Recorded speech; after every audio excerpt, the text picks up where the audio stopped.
Solihin dan teman saya Tika Dwi Saputri. Kami lagi ada di Kabupaten Klaten. Nah, tujuan kami datang kemari itu mau mengunjungi sebuah desa yang unik yang ada di Kabupaten Klaten ini ya.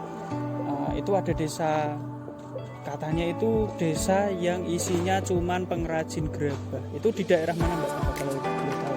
Ya, jadi di Kota Klaten ini banyak sekali desa-desa unik. Salah satunya desa yang terletak di Kecamatan Bayan. Jadi masyarakatnya itu bermata pencaharian sebagai pengrajin gerabah, Mas. Oh, pengrajin gerabah. Ya.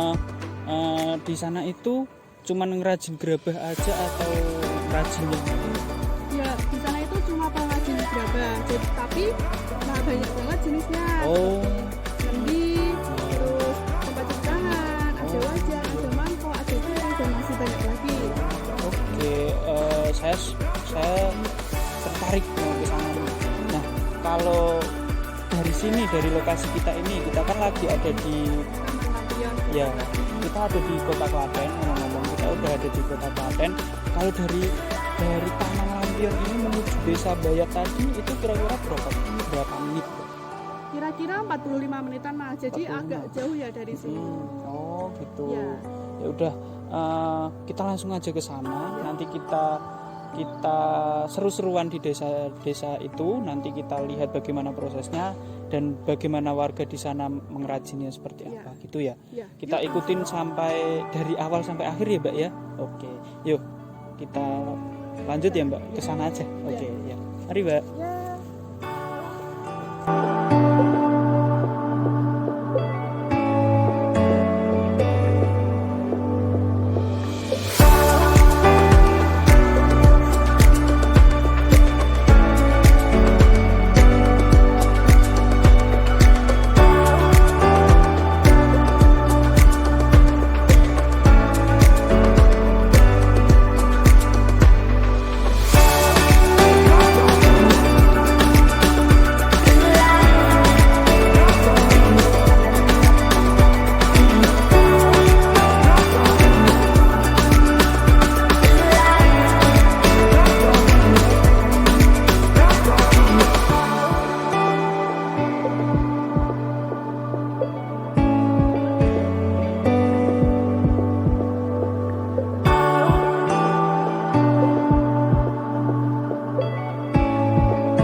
Nama saya Kurnia Astuti sebagai pemilik Kartolo Keramik yang usaha yang kami geluti bersama suami kurang lebih 4 tahun, tapi termasuk usaha warisan dari keluarga.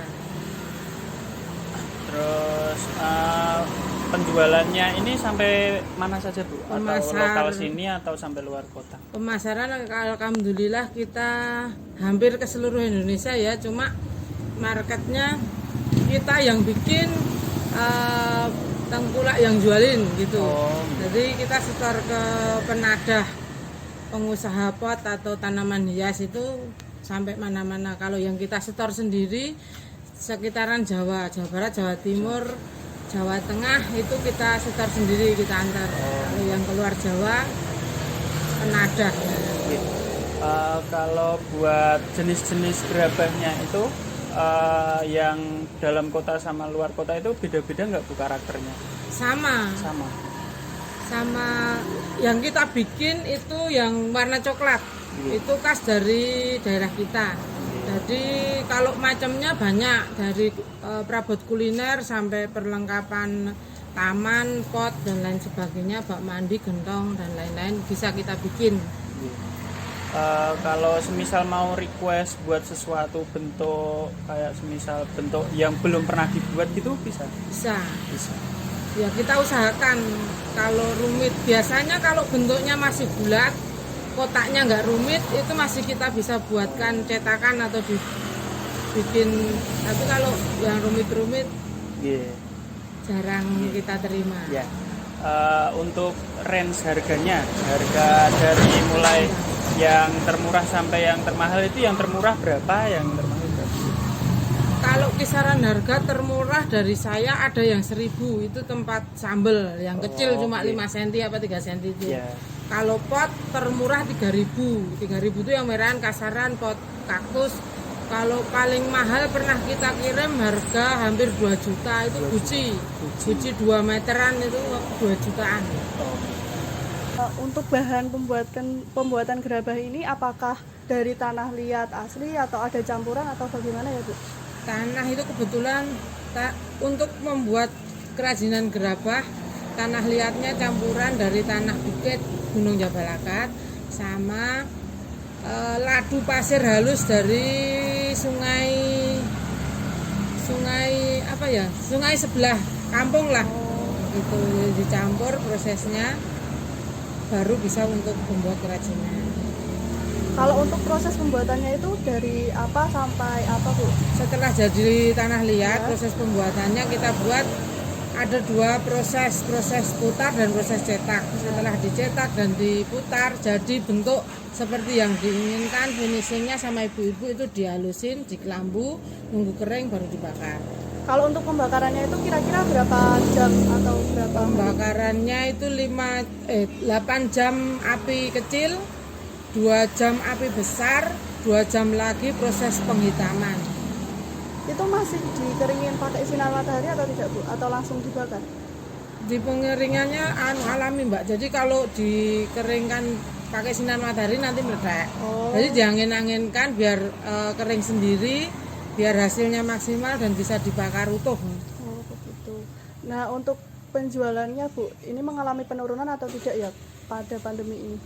Untuk pandemi, mulai awal pandemi itu penurunan drastis, nggak ada order sama sekali. 2 bulan setelah pandemi, awal pandemi itu permintaan wastafel sama padasan itu meningkat hampir ke seluruh kota besar di Indonesia permintaannya. Jadi kita malahan musibah pandemi itu bagi pengrajin gerabah itu peningkatan omset. Awalnya dari wastafel, padasan, lanjut ke pot untuk tanaman. Sampai sekarang ya alhamdulillah orderan masih banyak. Itu dari daerah sini sampai yang dikirim-kirim gitu Bu? Untuk daerah hampir semua dapat Mbak. Kirim ke Kalimantan, ke Irian aja nyampe. Cuma yang kirim bukan kita langsung. Jadi ada pemesanan dari sana diambil sendiri gitu. Kalau untuk pengiriman yang bisa kita kirim sendiri seputaran Jawa aja. Baik, mungkin itu saja ya Bu ya pertanyaannya. Terima kasih. Sama-sama.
kasih ya teman-teman, kita sudah berada di Solo lagi setelah kita seharian mengunjungi desa pengrajin gerabah, tepatnya ada di Desa Bayat. Di sini kami akan sedikit menceritakan kembali kegiatan kami tadi di sana, antara lain ada apa saja, Mbak Tika? Ya, di sana itu ada proses pembuatan gerabah dari tanah liat sampai ke bentuk gerabahnya, lalu ada proses penjualan. Tadi juga menemukan konsumen yang berasal dari Sragen, jadi dia itu sudah menjadi langganan di toko di dunia. Jadi harganya mungkin sudah agak berbeda ya dibandingkan dengan yang lainnya. Oh ya, tadi di sana kita juga selain di desa gerabahnya, ternyata perjalanan di sana pun juga menyenangkan. Di sana kami juga menemukan objek wisata. Itu ada objek wisata apa tadi, Mbak? Saya lupa. Ada itu makam Sunan Padanaran. Nah, ada. ternyata ada objek wisata lain. Nah, ternyata masih luas banget, ternyata masih banyak banget objek wisata yang ada di Kabupaten Klaten ini. Mari teman-teman kita cari lagi, kita gali lagi ada apa saja sih objek wisata dan apa yang bisa dikembangkan menjadi wisata di daerah kita, seperti itu ya. Jadi setelah ini mari kita cari lagi, gali lagi apa saja yang ada di sekitar kita kembangkan untuk menjadi objek wisata ke depannya, seperti itu ya. Mungkin itu dari kami, dari saya Nuri Solihin dan teman saya Tika Dwi Saputri. Apabila ada kesalahan kami mohon maaf sebesar-besarnya, dan semoga video ini bermanfaat untuk teman-teman. Terima kasih.